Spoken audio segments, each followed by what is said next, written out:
I just wanted to talk about the idea of studios and how they are treating genre media, particularly established franchises.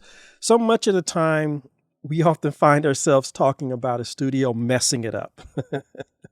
Especially now. I mean, Disney is at the top of everybody's list and what they've done with Pixar, with Star Wars, now with the MCU, even though the MCU was off to a bang in the first three phases. You have what's done with the Star Trek, both the TV shows, the new TV shows, and the movies. But you have other things out there. You have Harry Potter, who mostly escapes notice, but they're rebooting it. So it's now time for it to come into the full glare of the YouTubers and internet and social media and stuff like that. But I wanted to talk about an example of a studio actually stepping in and telling a creator to put the mythos into the show. What I'm talking about is the experience that happened with Ronald D. Moore. If most of you don't know Ronald D. Moore, he's doing the show For All Mankind. And I actually watched that. And you know what? It was good. And I said, finally, this man has found his true space. Because for some reason, he likes to do space type things, but he always gravitates to the pure humanness in there, which is ironic because he got to start on Star Trek back in the day, when the original series were out under Rick Berman.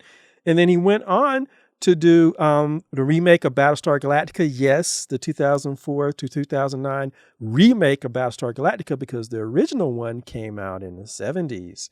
And he even did a show, Caprica, which only made it to one season, but I actually watched that show. And I liked it. He did Outlander, and I think I watched Outlander too. So it's funny. I've actually watched a lot of things that he's done. But the reason I want to mention him, and I'm going to do a different video that talks about this, but it comes with his remake of the Battlestar Galactica. I didn't know it at the time, but I saw it when I watched Battlestar Galactica because I remember the original. But when he came in to redo Battlestar Galactica, and again, I have another video that talks about the race swapping between the original Battlestar Galactica and this one, but that's not what I want to talk about in this one. What I want to talk about in this one comes from the horse's own mouth, so to speak. I used to listen to his after episode, I guess you can call them podcasts. Back before podcasts were really as popular as they were now, he used to sit down, he used to get his drink of choice and have his cigar, and he used to tell you what he was drinking and stuff, and he would cool out on his veranda or whatever, and he would watch the episode and he would talk about it and he would take you behind the scenes. It was really fascinating. And one of the things that happened, and I think it speaks to what happens now when you have so many creators who want to bring their stamp on something and how wrong it goes, particularly when you're dealing with an existing franchise. Now, Battlestar Galactica did have an original run, so it wasn't like Star Wars and things like that, but he did do a reboot of it. And it was interesting. He was talking about one episode where he really wanted to focus in on the human element and really rub your face in the human frailty and how we make mistakes and we're backstabbing and all that stuff. And if you know traditional sci-fi, particularly movies and TV shows, it was more sci-fi opera, space opera. It was more lofty ideas. Sci-fi and fantasy has always been a place, whether written or visual, where you can really explore the human condition, but you can also speculate on possible futures, where we get into your speculative fiction. Well, when he came in, he wanted to reimagine Battlestar Galactica, and he did, and he made it far more earthy. And again, I think I'm going to do a separate video on this. But all these many years later, I was able to actually read his proposal for the pilot, and he spent a lot of time bad-mouthing the soap opera-ness of sci-fi, particularly Star Trek, which is where he got his start. And he mentioned Star Trek a lot, and it's like, why are you mentioning Star Trek? You're doing Battlestar Galactica. Well, we saw what happened. Well, anyway, he liked getting into the human drama. He was going to bring a human face to it, which so many of these writers try to do with sci-fi and fantasy. They want to delve into the human aspect, and they want to get away from the sci-fi aspect, the loftier aspects, because it's stuff that they never really got into. Like J.J. Abrams said, he could never find an entryway into Star Trek. But anyway, there's an episode where the chief on the Battlestar Galactica, and if you haven't seen it, I would say go and watch it. It's interesting. But you can see the battle with the studio, and with including the mythos versus just getting into the muck of the human beings. And for those of you who don't know, Battlestar Galactica basically posits that our zodiac originated from 12 tribes of humans that existed in some part of the galaxy, and each one had a name that corresponded to the 12 signs of the zodiac. And at one point, these human beings developed machines, and the machines grew, and they used the machines, and they became more advanced. And eventually, the machines rebelled against human beings, and they attacked human beings, and they nearly destroy human beings. So a remnant of those human beings get on their ships, and they flee that part of the galaxy looking for a lost 13th tribe of human beings on a place called Earth. I mean, that is heady sci-fi, okay?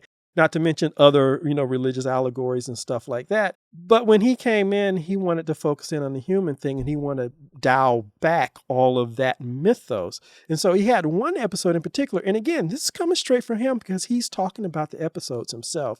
There was an episode where the chief on the Battlestar Galactica, the ship, he wanted to create, as a personal project, he was creating a new ship, and it was going to be a stealth ship. And Ronald D. Moore really wanted to spend the entire episode in the hangar bay with the chief working on the ship and just have the other main characters kind of just walk in and out. And it was one example where the studio stepped in. It's like, what the hell are you doing? This is a space show, Where's the mythos? Where's the pew-pew? Where's the explosions? Where's the Cylons, who are the, mechanical villains and antagonists?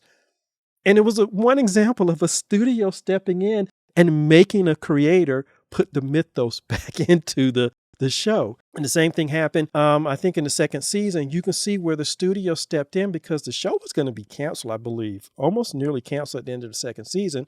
And you can see the course correction. You can see them bring in and beef up the mythos. And because they do that, you now go into the Cylons and you go into their base ships and you expand. Again, Ronald D. Moore himself says he didn't want to have what they call toasters, the mechanical looking, classic looking Cylons. He wanted to make human models so that they can interact with human beings, do all the things they wanted to do with human beings. And you can imagine what. But he made the mistake of saying that, well, this beautiful Cylon woman who's actually a robot, but she's fully capable of interacting with human beings. She's number 6. Well, again, he himself said that the fans went crazy with that. Okay, she's number 6. So are we going to see 1, 2, 3, 4, 5? He had no intentions of going into that. But the sci-fi fans wanted that because that is what they are interested in. They are interested in the possibilities. They are interested in the space opera. They are interested in all of these things that somebody like him did not want to focus on. And you could see the course correction. I think that was end of season 2, where they had to come in and reinsert the mythos into the show. And you see the same thing with the modern writers, with the MCU. I mean, when you look at Secret Invasion, do we really want to spend 3 to 4 episodes, good dialogue, good acting, but basically deconstructing Nick Fury? Or were we as fans, as genre fans, more interested in the whole Super Skrull thing? Okay, how are you going to do that? Oh my gosh, are they going to be able to take over the powers? How are they going to get the powers from the Avengers? Do they touch them? Do they get it that way? Oh no, they're going to actually get the DNA. So that is the more interesting stuff that the fans want to talk about, not all the human drama of Nick Fury being an absentee father and absentee dad. And I think so many of the creators, they want to come in and they want to de-emphasize what they think are the fantastical elements and just focus in on the human drama of it all, because that's what everybody can relate to. It's like, yeah, but what about the other stuff? And again, with Ronald D. Moore, there was a time where the studio came in and said, what, dude, what are you doing? You can't have him down here in a hangar bay working on a ship the entire episode.